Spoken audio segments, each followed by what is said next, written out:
result isn't very flattering for Pakistan, but were you impressed by how the team was able to really push you in Melbourne and Sydney as well as stages throughout the series? Yeah, I thought a great series. Feel really happy that we got on the right side of a couple of tight moments, but it could have gone the other way also. I thought Pakistan were high quality. Test cricket, there's nothing harder than playing away from home. The conditions are always so different, but I thought they played really well. MCG could have almost gone either way, and if it wasn't for kind of that hour of power last night, this one could have gone the other way as well. So great series, really well fought. I thought played in great spirits as well. I know it's always been played in awesome spirit. Out in the middle, I think both teams play quite similarly. You play hard, but everyone's ready to joke with each other and have a bit of a laugh and not take it too seriously if the moment doesn't require it to be. So, I thought looking back at that series a couple of years ago in Pakistan, that was great. There was a lot of love shown between the two sides, and it feels like it's carried on a bit this series. I mean, there's a lot off the field. I mean, even to today, basically every game we've played for the last couple of years, he pulls out his T20 medal that we won over in Dubai and just puts it in his little locker wherever we're playing in the world. And then he added the ODI World Cup medal into that the last couple of months. Just little moments like that just make me laugh every time. A few of the innings he's played over the years, even this World Cup, some of those shots where he just hit the opening bowler kind of over fine leg from the top of off stump, like those kind of memories will stick. Someone mentioned it before. Don't know quite how all those rankings work, but it's good. I'd rather be one. If someone's going to rank us, it's probably a good place to be ranked. I think it's a good nod to what the group's been able to achieve over the last couple of years, really. Played some awesome cricket in basically all around the world. So it's a pretty special group, and to have say World Test Championship, Ashes, and being ranked number one, those kind of acknowledgements makes it shows that we've done something right. Pakistan never won a series in Australia and didn't win a test match since '96. So how do you take Pakistan as a test opponent? I mean, it's an easy series for you guys? Always pretty hesitant to judge teams across different eras and tours. It's obviously you get different players each tour. So as I said earlier, I thought they were great. They've got some high quality bowlers and batters. Again, it's we had to really fight to win this series, and a couple of guys stood up at key moments to get us over the line. But I thought it was a really tough test series, and Pakistan are a high quality team. You were saying before about you haven't really thought too much about Steve as an opener. Is that an indication that you sort of know kind of what direction you want to go with? I think the selectors are catching up tonight or tomorrow around the one-day squads and obviously the next test match. So I haven't had too many long conversations with them.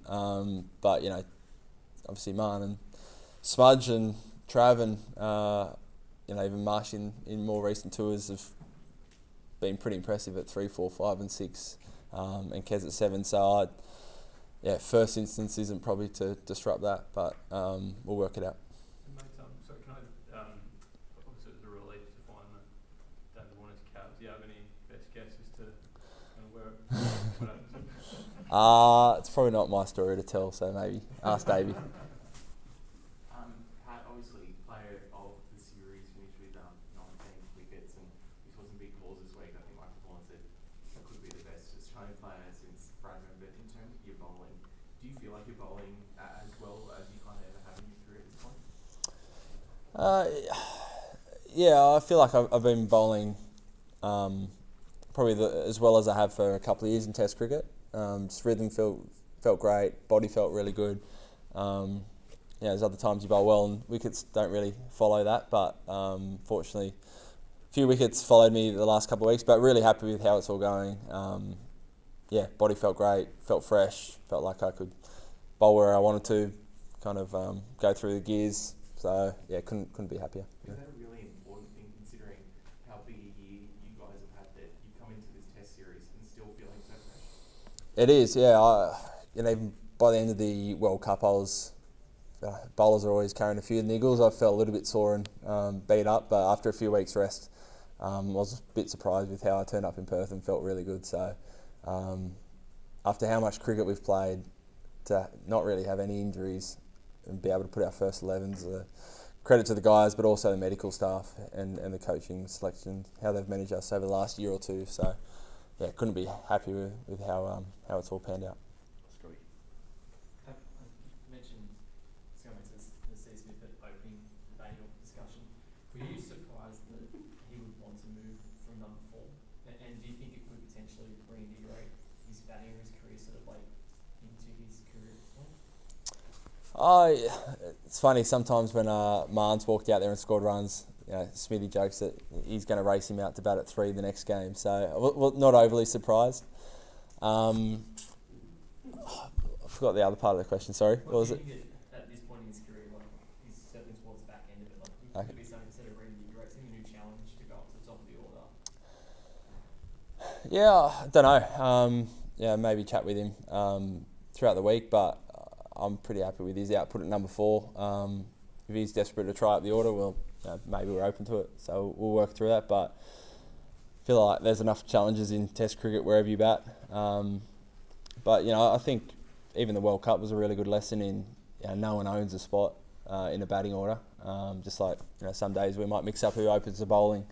So it's good to hear people are open to trying new things. So we'll work through that.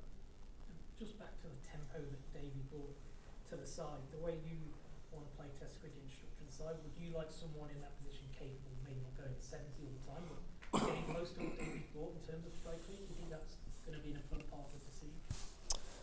Yeah, it's obviously going to be really hard to replicate Davey and what he's brought to it. So yeah, I think you kind of look for who's best placed to score runs, really. But I think in Test cricket there are some things that remain true, and that is you've got to be putting the pressure on the opposition. You've got to be ticking over the scoreboard. Not always, but most of the time you've got to keep the scoreboard moving along. So they're considerations. But realistically, if anyone's scoring runs in Shield cricket, it's probably a good sign they can do that in the next level too. We're going to finish up in a minute. We'll go Mal, Dan, Rambo and Jasper. So Pat, do you have any feeling about sort of philosophical stance on whether you should pick your best 6 batters regardless, or that the opener should be a traditional sort of opening batsman through Sheffield Shield ranks, whatever the case may be? Yeah, no strong thoughts. You pick your best batting lineup, who you think's going to score the most runs. Pretty simply. I don't think an opener means that you have to open I don't think you have to pick an opener who opens the batting in Shield cricket. If there's been plenty of games where Marnus or Smithy say have walked out pretty early on in the game. They show that they can play a swinging ball. They can be an opening batter. So the same goes for other guys who bat in the middle order, I think. So I don't think there's a hard and fast rule. Do you think Uzi's shown what a middle order batsman can do, the opportunity? Yeah, absolutely. I think he was batting at 4 for his Shield side when he came up, and he's been just about the best opening batter in the world over the last couple of years. So, I think he's a great example. Just one looking to obviously Davies flag to be playing a bit in white ball cricket first, but he's still got this sort of leadership ban over him. Would you like to see him sort of stay involved in cricket and be a mentor in the future, or a coach? Because he's obviously someone who's thought deeply about the game over a long period of time. Yeah, of course, he loves the game. He's got so much to offer, so I'm sure he'll be involved in cricket for a long time, and hopefully it's in some of those leadership roles, because he's got a lot to give. Don't know what that looks like. I'm sure in the next few years he'll be involving a lot of actually games where he's playing, but he's played a lot of cricket all around the world in all formats, so he's got a lot of IP there that would be silly not to try and tap into. Pretty regulation so far for a post-test match. All the families and kids are in there. Everyone having a beer or a soft drink, and it's always a great scene. Have you sort of turned your mind to the thoughts of having an Australian Yeah, it still doesn't. It doesn't really feel like it's. You think about it, but it doesn't feel real probably until he's not walking out there for the anthem with you. But a little bit. But he's been such an integral part of basically any team Australia puts out for the last decade. So it's a big hole that he's filled, and we're going to miss him. And Steve Smith has put his hand up to open. What are your thoughts on that? Yeah, saw that this morning. No real thoughts at all. If I'm honest. What does that mean? I've not thought about it at all. Maybe chat to him the next week or so. Pat, just that innings from day today, the sort of fourth innings chases can occasionally be tricky, but is that just a reminder of what you are losing when you can, I suppose, set the agenda for you like that? Yeah, one thing's the style that he plays, and today run a ball 50 odd on a tricky wicket. But also, Test cricket, you're playing all kinds of conditions, and losing someone that's played 100 Test matches is pretty hard to feel because say that he's played on those kind of wickets all around the world before. He knows what works, what doesn't, and brings out the reverse sweeps and starts using his feet towards the spinners and gets ahead of the game quickly. So. Yeah, good reminder of what experienced and high-class cricketer Davey is, and we're going to miss. I thought the way he and Marnus batted today was tremendous. Pat, exciting, entertaining, and someone who puts smiles on faces, how he described himself or how he wants to be remembered. Does that sum it up for you? I mean, is that how you'll be remembered in and outside that dressing room? Yeah, I think that's a pretty good way to put it. It's always box office with Davey. There's always something going on.